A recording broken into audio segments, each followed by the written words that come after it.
안녕하세요, 여러분. 오늘은 제가 새로운 책 리뷰 영상을 가지고 왔는데요. 오늘 제가 리뷰할 책은 이탈로 칼비노 작가의 보이지 않는 도시들입니다. 출판사는 미음사이고요. 이 책은 스포가 큰 의미가 없는 책이기 때문에 그 부분에 대해서는 걱정하지 않고 보셔도 될 것 같습니다. 우선 간단한 줄거리부터 말씀을 드릴게요. 사실 줄거리라기보다는 이 책의 기본 설정이라고 말하는 게 더 적당할 것 같은데, 중국의 쿠빌라이 칸과 마르코 폴로가 정원에 앉아 있습니다. 쿠빌라이 칸의 청에 따라서 마르코 폴로는 자신이 다녀온 여러 도시들에 대해 설명하기 시작하는데요. 마르코 폴로의 설명에 따라서 굉장히 환상적이고 다채로운 도시의 모습들이 펼쳐지게 됩니다. 여기까지가 간단한 줄거리 혹은 기본 설정이었는데요. 굉장히 간단하죠? 사실 이 책은 어떻게 몇 문장으로 요약하기가 굉장히 힘든 책이에요. 하나의 굵직하고 긴 서사를 가지고 있다기보다는 각 도시에 대한 짤막한 묘사들이 쭉 나열이 되면서 독자로 하여금 짧은 여행을 계속할 수 있게 하는 그런 책입니다. 그래서 제가 영상 초반에 스포에 대해서는 걱정하지 않으셔도 된다라고 말씀을 드렸던 거고요. 저는 이 책을 정말 인상 깊게 읽었는데요. 우선은 이 책에 나타난 도시들의 분위기 자체가 너무 좋았습니다. 환상적이고 다채롭고 몽환적이고 비현실적인 것 같은데 또 어떤 면에서는 현실의 도시들과 너무나도 닮아 있고, 이 책에서 마르코 폴로가 설명하는 도시들은 가상의 도시들이에요. 그리고 마르코 폴로가 13세기, 14세기 정도 사람인데 이 책의 어떤 도시들에는 불도저, 횡단보도, 기차표 이런 것들이 나옵니다. 그러니까 실제로 그 당시에 있었던 도시들을 그대로 묘사하는 게 아니라 일종의 무의식 속, 상상 속의 도시들을 묘사하는 거죠. 시간과 공간을 다 뛰어넘어서. 또 그렇다고 해서 너무 비현실적이고 뜬구름 잡는 그런 허무맹랑한 이야기만 하는 게 아니라 그 안에 도시와 인간에 대한 깊은 사유와 관찰의 흔적들이 보이기 때문에 저는 정말 좋았습니다. 제가 이 책에 포스트잇을 많이 붙여뒀거든요. 그만큼 인상 깊은 부분이 정말 많았다는 뜻인데, 그런 게 있어요. 각 장들이 정말 짧아요. 한 두세 쪽 정도? 그런 것들이 모여서 하나의 부를 이루고 하는데, 그거를 쭉 읽다가 그 장의 끝부분에 가서 뒤통수를 맞는 듯한 부분들이 나옵니다. 그러니까 여운을 확 안겨주는 거죠. 저는 개인적으로 그런 구성을 좀 좋아하거든요. 그래서 정말 마음에 들었던 책입니다. 그리고 이 책을 읽으면서 어떤 기분이었냐 하면 여행을 하는 기분이었습니다.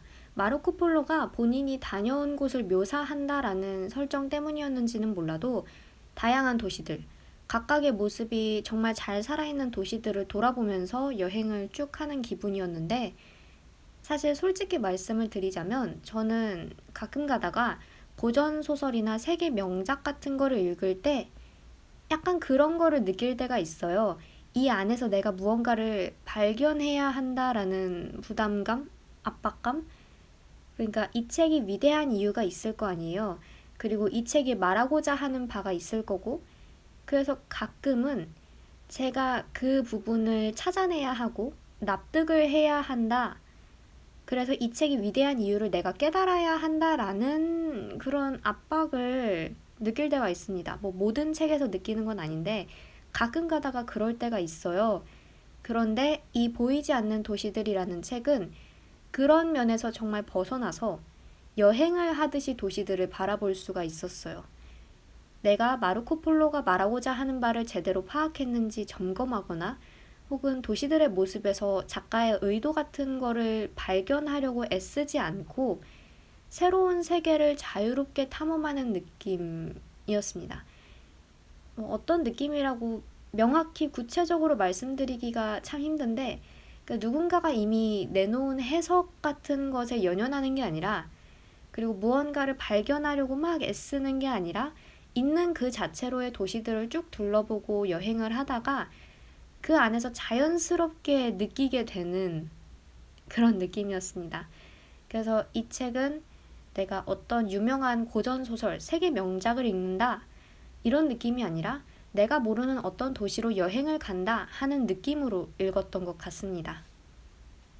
그러면은 가장 인상 깊었던 구절을 몇 구절 읽어드릴게요. 사실 포스트잇을 정말 많이 붙여놓은 만큼 다 읽어드리고 싶은데 시간상 그리고 저작권상 그럴 수가 없으니 가장 여운이 남고 또 좋았던 구절을 골라서 읽어드리도록 하겠습니다. 이시도라는 그러니까 그의 꿈에 나타난 도시 중 하나입니다. 한 가지 차이가 있습니다. 꿈속의 도시에서 그는 젊은이였습니다. 그러나 그는 이시도라의 노년이 되어 도착합니다. 광장에서는 노인들이 삥 둘러앉아 지나가는 젊은이들을 구경합니다. 그는 노인들 옆에 나란히 앉습니다. 욕망은 이미 추억이 되었습니다.